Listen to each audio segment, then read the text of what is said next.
Hello, welcome to the Silent Hill Ascension post-show. I'm Noah, and I'm so glad to introduce Stefan Bugay, who is here with us. He's the Chief Creative Officer of Genvid. Stefan, how do you do? I'm doing great. Thanks for having me, Noah. Great. So we're so glad to have you here. I have some questions for you. So first of all, what excites you the most about what you've worked on so far on Ascension?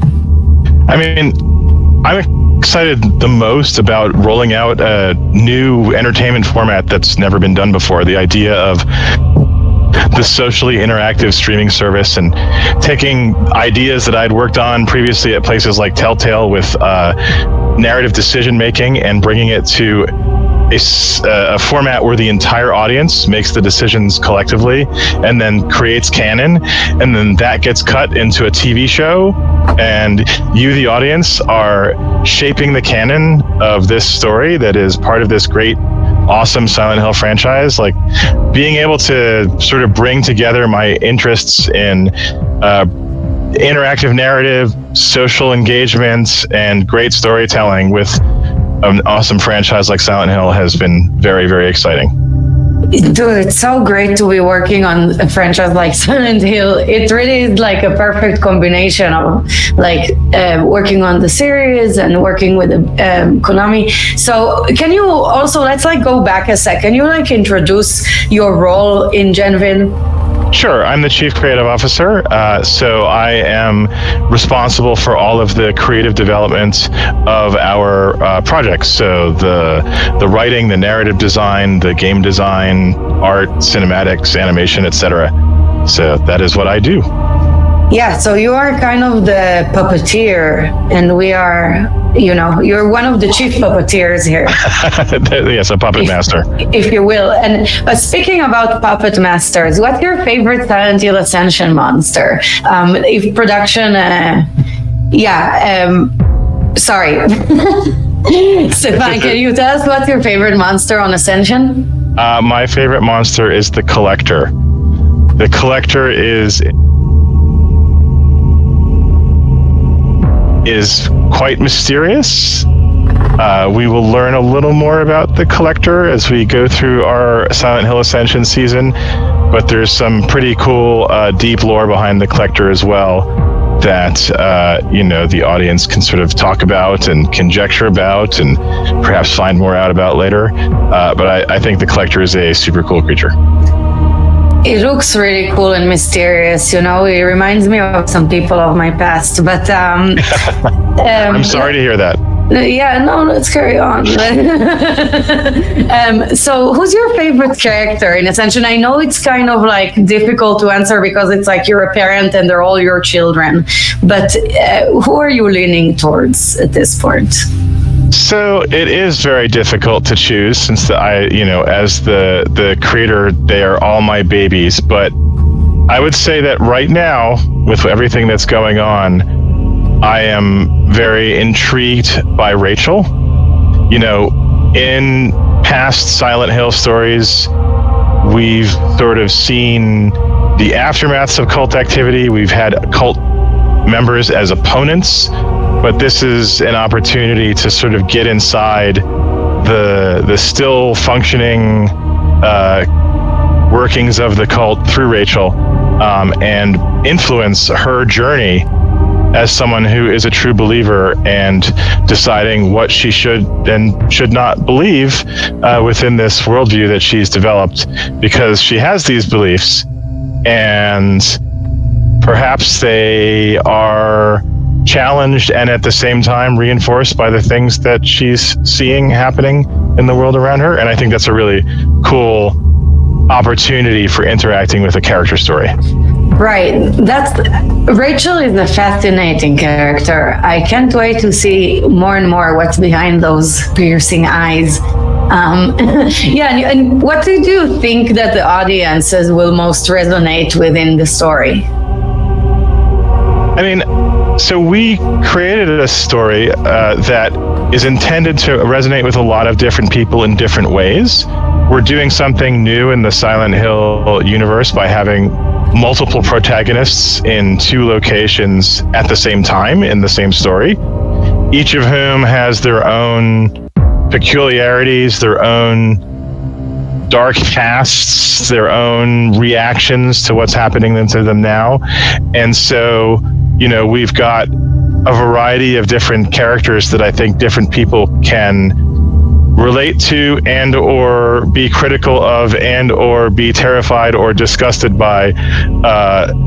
And that's deliberate. Like, we wanted to have a lot of variety because we are a worldwide social experience, and so the idea was to have more for more people, because we've got people engaged all around the world, right? Like, the Silent Hill core titles, by being on console and high-end PC, have one audience, but the Ascension experience being accessible through mobile and PC browser, there's people in South America and parts of Asia and Africa that maybe have never experienced any Silent Hill title before.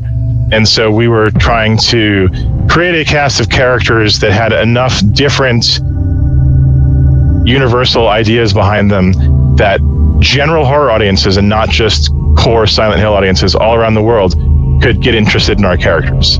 Right. It really is so cool to have like 2 stories, and it begs the question, what brings them together, right? Like, later on, I feel like we will discover more and more. And by the way, like, speaking of horror, what horror inspirations are important to you? Me personally, well, I mean, because I don't want to speak on behalf of the entire Silent Hill franchise and all of the other developers, but to me personally, a lot of my horror inspirations start with like really classic German expressionist horror, and then I am very much a child of 80s horror with the works of people like Wes Craven and John Carpenter, Don Coscarelli, people like that. But there's also a lot of really interesting sort of atmospheric and heady horror, particularly being done now, that I think is really interesting. So I look to a variety of different kinds of horror for inspiration, but my heritage is that like 80s Carpenter, Coscarelli, Craven, that kind of stuff.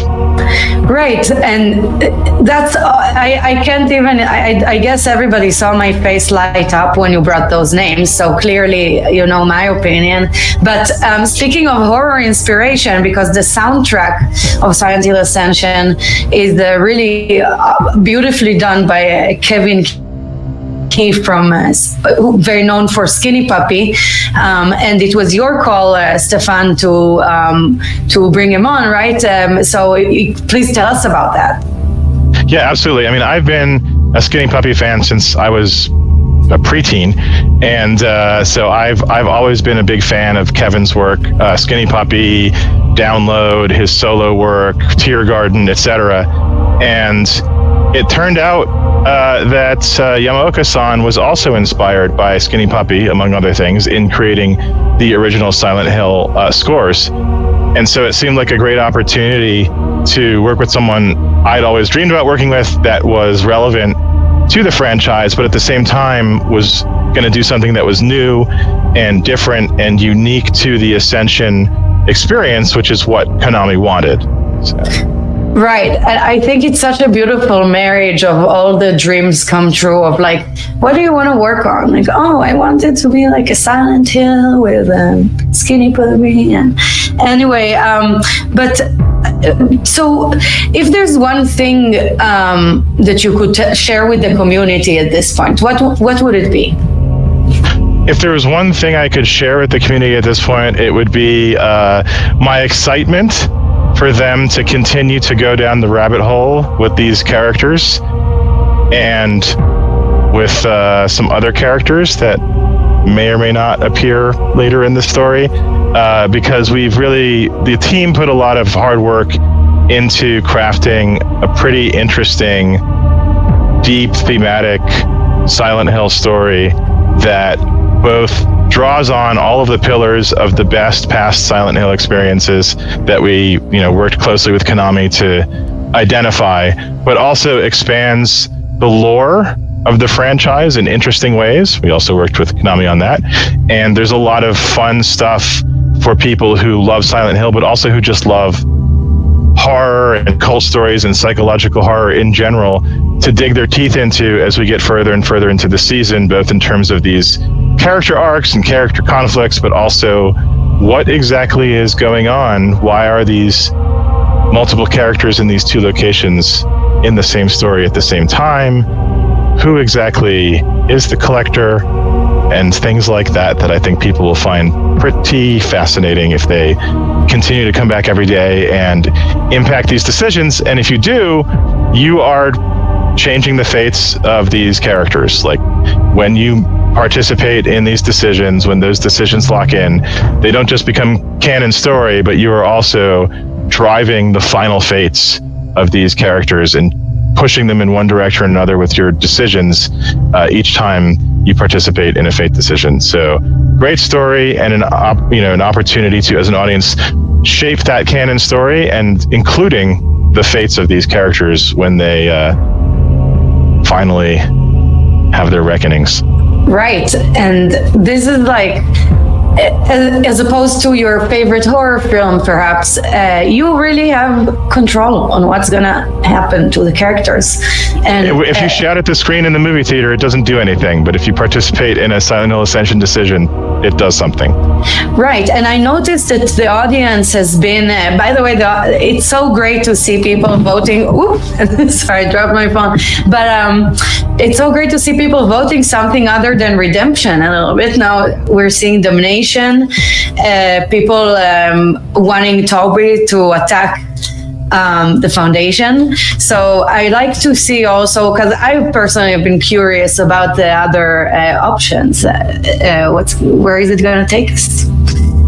Well, yeah, I mean, and the other thing is the tension between the fate you might like to see that character receive, and in the moment, the action you think is the right one to take. So, perhaps you want Toby to attack now, but there may be consequences for that later. Right. Like everything in life, impulsivity you might regret later. But this is all just, thank God it's not real life. You can enjoy playing with our characters. And so, from the different cast members, tell us how similar or different they are. I mean, the cast members have a singular similarity, which is that they have all found themselves suddenly in a situation that involves murder, dark secrets, and monsters. So that's definitely a similarity that they share. But each of them has a unique personality. Each of them has a unique thematic and perspective on what is happening around them. They each have their own role in the dark past that has caused them to ultimately wind up in this situation, including the deaths at the beginning of the season. And so, yeah, I mean, they are not a bunch of cookie cutter clones of each other. Each one is a unique personality that's going to give you a different perspective into what exactly is going on in Silent Hill Ascension, and also a different feeling about love them, hate them, want to see them redeemed, suffering, or damned, and so on. So. Yeah. Right. So speaking of about decisions, if production could show us the decision that's open today, because this is another thing everybody has in common. They are pawns in your hands. You can choose what happens to them. So the decision we have today is, how will Carl react to Astrid keeping Orson from him? So will he call her bluff, or demand an apology, or beg for forgiveness? She's basically taking away his grandson after he just lost his wife. Is it his fault that he's been biting kids? I don't know. So I would love to hear from Stefan. What do you think about this one? So what do I think about this one at a personal level? I personally would be, as Astrid, a bit indignant. I mean, as Carl, sorry, be a bit indignant with Astrid for doing this. So I might demand an apology, but that's not a right answer just because I was involved in creating this. That's just a personal feeling. And it's also interesting to note that this decision is not a fate-driving decision, but that does not mean that there are not consequences for it later in the story. Every single thing there is a consequence, you know? You keep that in mind, audience, whatever decision you make. And yeah, I'm kind of shocked by the whole family dynamic there. And that's something that also is a prominent theme in Silent Hill in general, but also specifically in Ascension. It's that family motif, right? Oh yeah, absolutely. Family, the things that we do to each other as a family, for good or for bad, and in Silent Hill, for bad. But you, the audience, can push things in a redemptive direction should you choose to, should that seem like the right thing to do. Maybe it's not for you. And also, the intergenerational trauma that we carry as families that sort of populates our dark pasts and can come back to haunt us even across multiple generations of the same family. So that is definitely a strong aspect of the Ascension storyline. Yeah, it's so morbid, but I really can't wait to see where it goes, because there might be redemption, there might be more suffering, we don't know. But anyway, thank you so much, Stefan, for your time, for being with us here this evening. We learned a lot, we got really inspired, and it was a pleasure to have you. Thank you so much. Yes, well, we did ask Konami if we could make a Silent Hill comedy, but they said to make it morbid instead. So there you go. There you go. Thanks for having me. Thank you. and thank you everyone who is watching, who's participating, who is out there being a part of the Silent Hill Ascension community. This is a community product. It's a community experience, and this is for you. So thank you for participating, and thanks for having me, Noah. Yeah, thanks, Stefan. Bye. So, let's talk about puzzles, because I love me some puzzles. So the audience can earn influence points by using the puzzles. You can affect the characters' hope. So the puzzles are available to play at any time in the Arcane Library.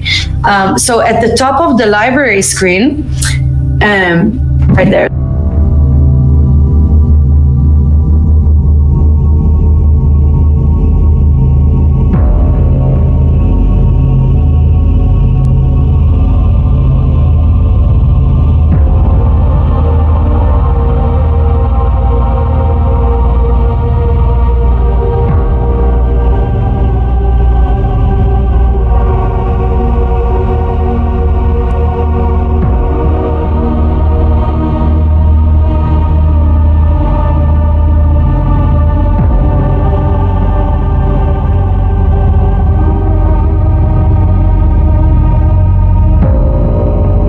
Together.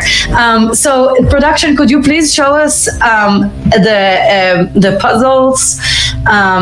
Because I want to walk the audience through the puzzles that we have. So we have 2 mindfulness puzzles that are available for free. You can always play them for free.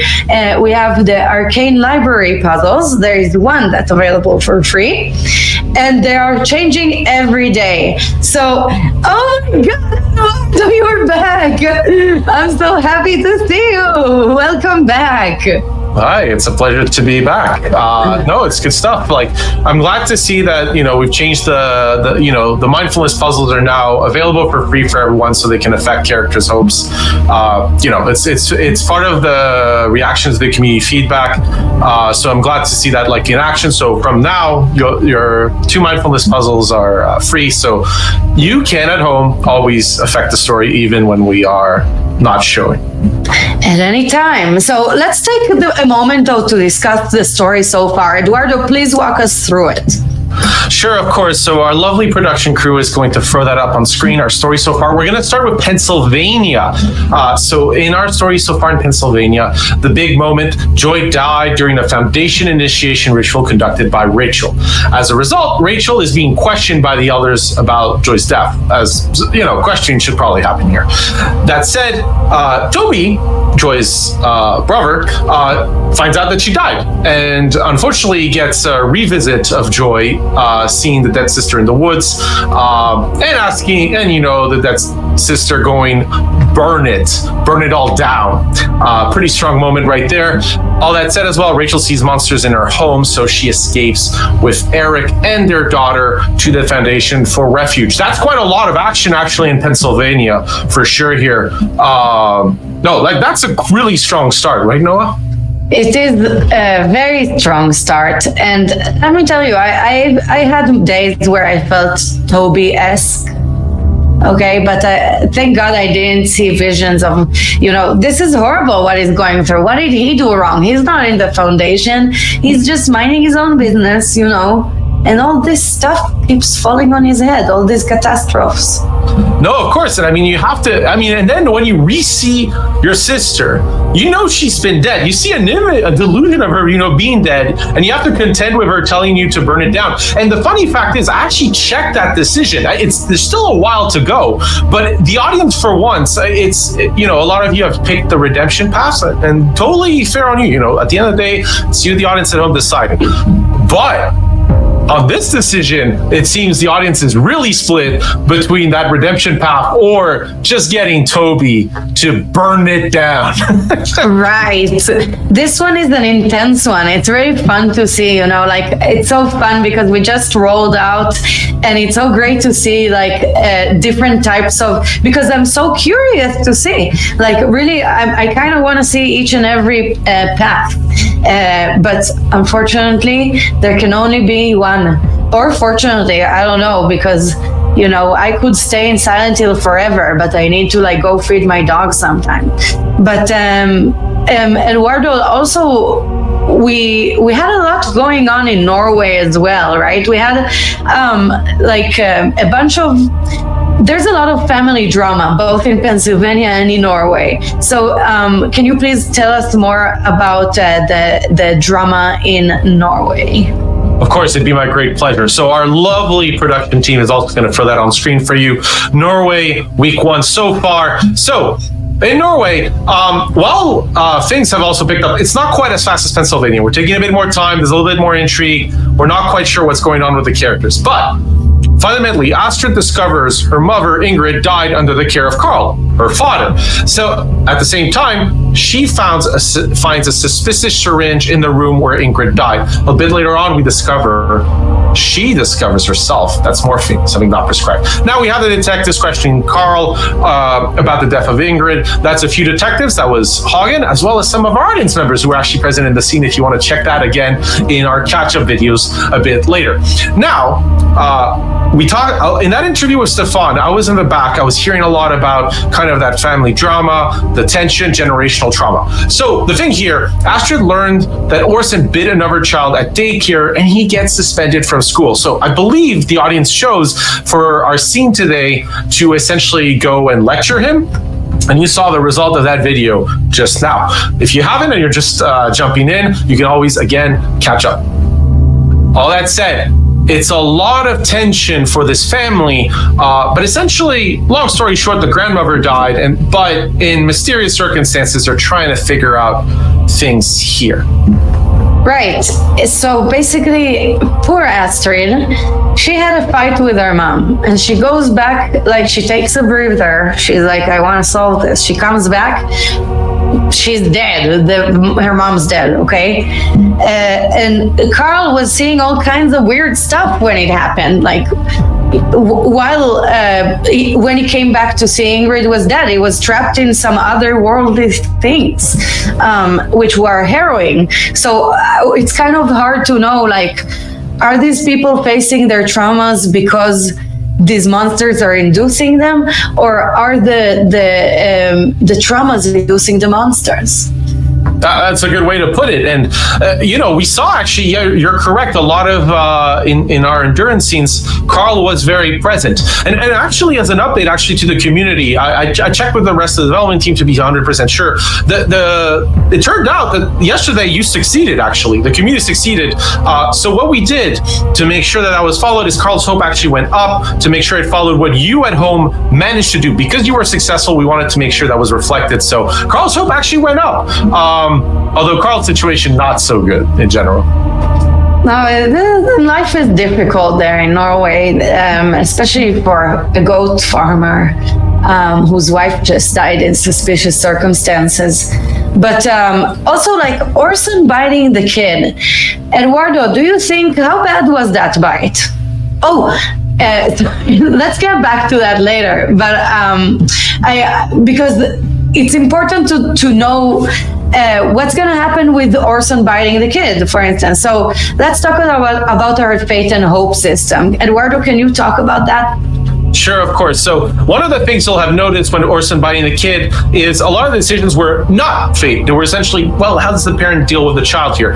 But a lot of the decisions we have in Silent Hill Decision are fate decisions. So this is where the decisions, the endurance scenes, those mindfulness puzzles that now you have all access to, determine whether the characters redeem, suffer, or damn. And that's really going to be how the season builds up. It's decided across the length of it. And remember that even if you are going down that redemption path, the character's hope does have to be high enough for them to survive some of those crucial story moments. And one of the things we're actually going to do here is we're going to go throwback to the very first decision we've asked you, even before the show kind of went live. For the first time, I'm going to ask our production team to throw up that first decision on screen. And what we're going to do is we're actually going to check what you as a community decided. So you have three options, right? It's what will Rachel tell Joy to do? And essentially your options were to finish the oath, which was the redemption, to run, which was suffering, or to plead for mercy, which was damnation. You as a community, half of you chose to finish the oath. So that was the scene that played out. The other two were available but wouldn't show because that's not what happened. And the interesting part for me here is the scores are pretty high. So you had 19.4 million total for that kind of winning choice. That was half of the influence points used. But the top choice was about 79,000. Now the thing is, that's about 0.4% of the total influence point decision pool. So fundamentally, it was really a lot of you that together decided collectively what would happen. And personally, I would have gone for run, but Joy wouldn't have survived. Now, it's just because, Noah, in a death cult situation, running away is probably the best advice one can be given. Right, and this cult, although this cult is hella shady, I do want to admit that their theories are kind of accurate, it seems, their descriptions. But I also want to remind you, audience, that you can see previous decisions within the Silent Hill Ascension at any time in the decision section in the bottom of the screen. So you can always check in, and I kind of like to do it all the time to just because I'm curious what y'all gonna choose, and I'm also throwing some influence points there occasionally, but I don't know, personally. So you make sure you catch up on previous decisions as well, because there's like an avalanche here of consequences. So make sure you're up to date on everything. And so we want to take some time to help you have the best Silent Hill Ascension experience possible. Eduardo, can you explain more about that? Sure, of course. So as we're in our first week with Silent Hill Ascensions, there were a couple, some things that happened that weren't quite what we were hoping for. So I'm going to talk about some of these now, and I'm going to let you know as well where you can find out more information about that. So if you watched yesterday, one of the scenes that now is on catch up is Someone to Watch Over Me. That actually aired. That was actually not the correct video that aired live, but the video in catch up is correct. And that's because little dev secret, we actually want to make sure we're ready for whatever the audience decides, especially if it's a nail biter, because your decision gets chosen really, really late. like to the second within that video. So what happens is everything's ready to go, and as soon as we know what we want to, what you've decided, that gets shown. So yesterday a little bit of a kerfuffle there, but if you go into the catch-up section, you will get that. Again, I'll remind you that yesterday the community succeeded. Great job to all of you on that endurance scene, but that wasn't quite what was reflected. So we want to tell you all, great job at home. We've made sure that Carl's Hope reflects your hard work and your great results.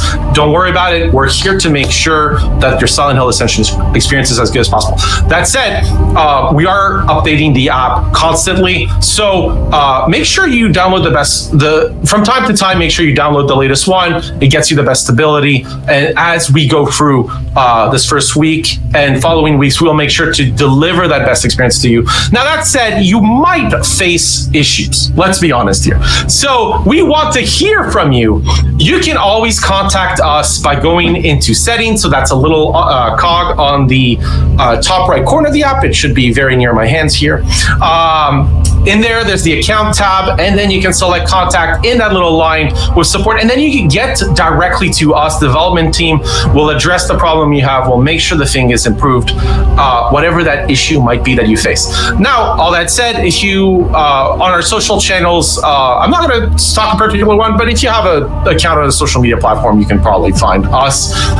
The truth is, we will update you on some of those more detailed issues as well from time to time. So thank you again for being with us that first week. Super awesome. I'm going to throw it back to Noah so she can explain where you can find us, not just the show, but Noah, myself, and some bonus guests as well that you haven't seen yet.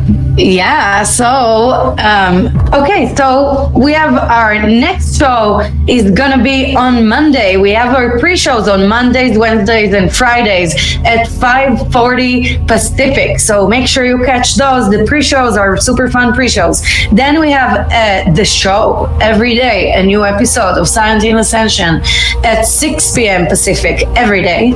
And then on Wednesdays, Wednesdays, and Fridays, we have our post shows after the main show. So stick around after the show because we might be interviewing your favorite person.